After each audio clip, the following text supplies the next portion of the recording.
Hey folks, it's John with KGTropicals.com. It's Sunday, February 2nd, 2014. Welcome to this edition of Tank Talk. I apologize. I know it's been a few weeks since I've gotten any of these done. It's just been absolutely crazy. Not going to make a bunch of excuses. I'm back, I'm here, and we are ready to talk about a couple of really good topics. But I got to update you on a couple of things because there's something that I'm really excited about that I'm going to go ahead and announce in this video. First things first, I did one of the one-on-one videos with the Rick last night, and I'm really excited about that. I think it's going to be a lot of fun. I can't wait to see the finished product, so be on the lookout for that. Second, I'm going to go ahead and announce something, maybe prematurely, I don't know, but we'll see how it goes. I'm really excited about this. Lisa and I take this YouTube channel very seriously. It is a big part of our business. Not only is it something that we can use to get information out there, but it's also a way of spreading the word about our company. And being business owners, that's one of the best things that you can possibly do. And we want to take our YouTube channel to the next level. And so we're going to do something pretty extreme. And that is, we're going to build a dedicated YouTube studio. It's on, folks. It's going to happen. It's not going to be something that's done next week. It's probably going to take a couple of months. Maybe by the spring, it'll be done. But what we're going to do is I'm going to take the basement of this building, which we're not using for anything except for housing boxes and cobwebs. So there's nothing down there. We've got to make use of the space. I'm going to make it a dedicated studio for filming these videos. Now the reason why I'm doing it is, first of all, I want to make the presentation a little better, get some lighting going on, get some better sound so you're not hearing that whistle in the background. But I have a big problem recording these videos. I'm in here on a Sunday. It's Super Bowl Sunday, and I'm in here doing these videos. I don't mind that, but it would be nice to be able to do these videos while we're actually open to the public. When it's slow in the store, sometimes I'll say, let me do a video real quick, and I'll sit down and I'll get the camera all set up, and then a customer will walk in. It happens every time. So when her and I are here together and the store's open and it gets to be a slow period, I can run down in the basement and record a video for you. That's what I'm hoping to get out of this. We're going to do some big things down there. I've already got a couple of manufacturers on board to help me out with this project. Really excited. That's going to be a lot of fun. You can expect some update videos on that in the coming weeks, probably. We're going to talk about maybe a schedule and who's getting involved and what we're going to do down there. But it's going to be a lot of fun, and I don't want to ramble on anymore about it. Be on the lookout for that. I can't wait.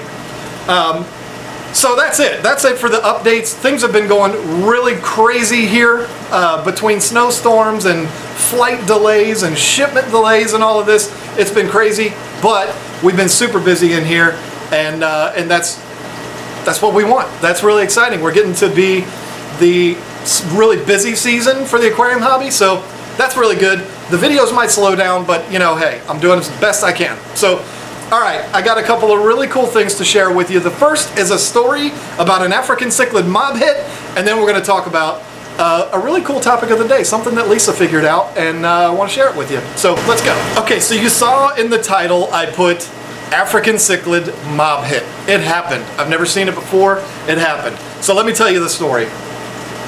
We had a beautiful 5-inch bicolor 500 peacock in this tank. He was gorgeous.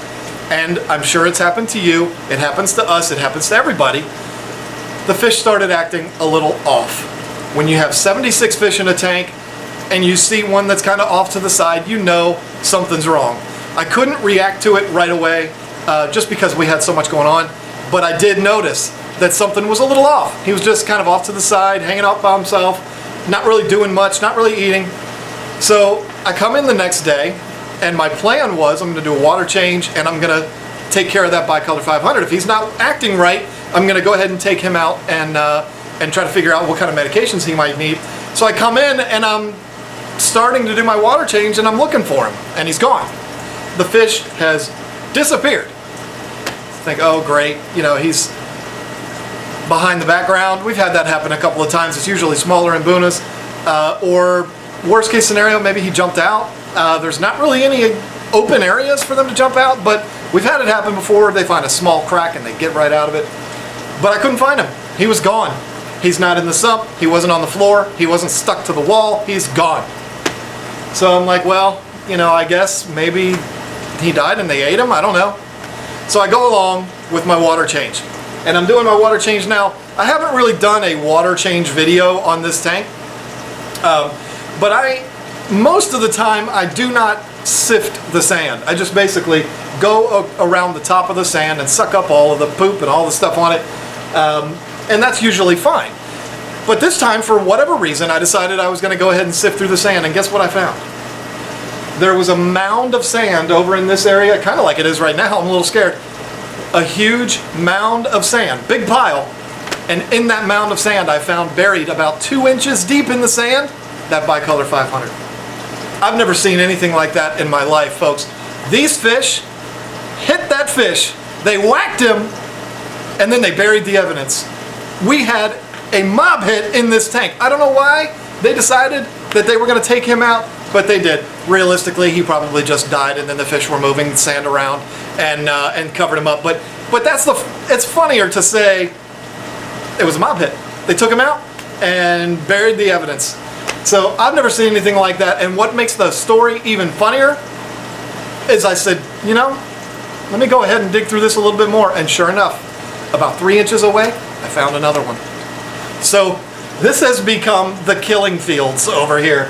They murder the fish and then they bury the evidence. I don't know what's going on with that. I'm scared to sift through this sand anymore. Haven't found any fish that have disappeared, but you know, I thought I'd share that story with you because I've never seen anything like that. They killed the fish or the fish died and they buried the evidence. You learn something new every day. All right, I want to talk about something that Lisa discovered a few weeks ago. Really excited about it. Let's get right to it. Okay, so it's winter time. I live in Virginia. The average temperature in the winter is, I don't know, probably 30 degrees in the winter time. It doesn't get extreme, but it gets cold. And when it gets cold, what happens?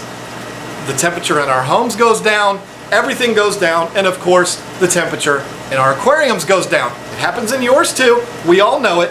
So one of the things that you have to deal with in winter, especially when you have a fish store where people are constantly opening the door, letting in cold air, one of the things that we have to deal with a lot is ick. And in our store, you know, we have very strict procedures that we use. If ick is to break out in a tank, you know, we sequester that tank and we treat that tank. We get those fish healthy. They're pretty much off limits for about a month before we will actually sell them because we want to make sure they're absolutely perfect before we sell them. This winter hasn't been bad at all. I mean, there's only been a couple of cases of ick, but when it happened, Lisa discovered something that I'm really excited about. I'm going to be brief because I don't understand any of the science behind it. I don't claim to be some kind of biologist, but all I can tell you is that what she discovered works, and it works really well for getting rid of ick really fast. So here's what you do. When you find ick in your tank, you want to jump on it early. We talked about that in my other video where I talked about ick. You want to jump on it early, and you want to get the fish or multiple fish out of the tank. This is what Lisa did. We had a tank that had about 5 or 6 fish in it, and we noticed ick on 2 of those fish. So we said we're going to go ahead and treat all of the fish in the tank. That's the right thing to do because ick can be contagious. So what did she do? She grabbed one of these. Everybody watching this video knows what these are. They're little carriers. All your fish stores have them. We hang them on the tanks, and then we put the fish in there, and then we go and take them and bag them up. She took one of these and some of this, the API Super Ick Cure. I'm not doing a commercial for this product. This is just the one that we used, and it worked. Now, this product is a powdered product that you would use to medicate your tank. It does change the color of the water and all of that kind of stuff, but it's a great product to use if you want to really get rid of ick really fast. But what she did was she filled this up, and then she put the medication directly into this. Instead of putting it in the tank, she put, I don't recall what tank she put these fish in. I think she put them in a 29-gallon. So she took 2 packets of this and put it into this with the water from the aquarium that the fish were in. And then hung this on the tank and put the fish in this. All 5 of them. They were crammed in there, but put all 5 of them in there and left them for about 15 minutes. Basically giving them like a medicated dip or a medicated bath. And then Took this carrier back to a tank that we were going to use in the back of the store that we were going to use to rehabilitate these fish, and poured them into that tank, acclimated them and all of that, you know, and then put them back in there. So she basically put the medication into this. If you have a small bucket, you can use that, but we have these all over the place, so we use these. Put the medication directly into this, and then dipped them in it for about, it was 10 or 15 minutes, and then put them in the tank. Poured the whole thing. So the medicated water and the fish went into the tank. And let me tell you what happened. I'm not exaggerating. We've done this about 3 or 4 times. It's happened where 24 hours later, the ick is completely gone. Now, understand, the tank that we put them in, we have the temperature up really high to like 86. We're putting a nice dose of this medication in there. It's worked for us. It's worked every single time. Now, these fish are not completely infested with ick. They're not all fuzzy white. This is early in the process where we caught it early and we jumped on it and we fixed it before it really became a problem. Now, she says, I didn't see this, but I'm not going to call her a liar. I'm not that stupid. She said that she was literally able to see the ick, the little pods, the little fuzzy white pods, falling off of the fish while they were in this carrier. I know that might sound a little bit crazy, but she swears that that happened. And when she was getting ready to put the fish into the tank and pour the water, she had to be really careful because she literally saw the fuzzy little white pods laying on the bottom of that carrier when she went to put them in the tank. I'm not going to call her a liar. She says she saw it, so I believe her. I love her. I wouldn't be stupid enough to say she's not telling the truth. So when she did that the first time, it was kind of an experiment. It worked really well. We've done it a couple of times since then, and it hasn't not worked. I mean, it's worked every single time. So if you catch it early, go ahead and give that a try and see if it helps. Again, 10, 15 minutes in this concentrated medication dip, and then put them into the tank that you're gonna use as the hospital tank. It works, I promise you. It might not work for everybody. There might be somebody who knows the science behind it and says, John, you're crazy for telling people to do that. Well, you know what? If it works for me, I'm gonna share it with you. So it's worked, give it a try, and hopefully it works out well for you. If you're gonna ask me, can you use other medications from other companies? Yeah, okay. What I'm telling you is we have tried it with the API Super Ick Cure and it has worked phenomenally. So take that for what it's worth. I hope it works out for you. I hope your fish don't get ick to begin with, but if they do, give that a try and I bet you it'll work for you. So thank you so much for this. This has been a lot of fun. I'm glad to get back finally to doing episodes of Tank Talk. You can expect another one weekly at least, but I'm gonna go ahead and turn this camera off and do a couple episodes of KG Q&A because that series is blowing up. So thank you all so much for watching, and we'll see you on the next episode. Hey, this is Jordan from KGTropicals. Thanks for watching Tank Talk. We hope that this episode has helped you learn that fish keeping doesn't have to be complicated. Keep it simple and have fun. Don't forget to subscribe so you don't miss any future episodes.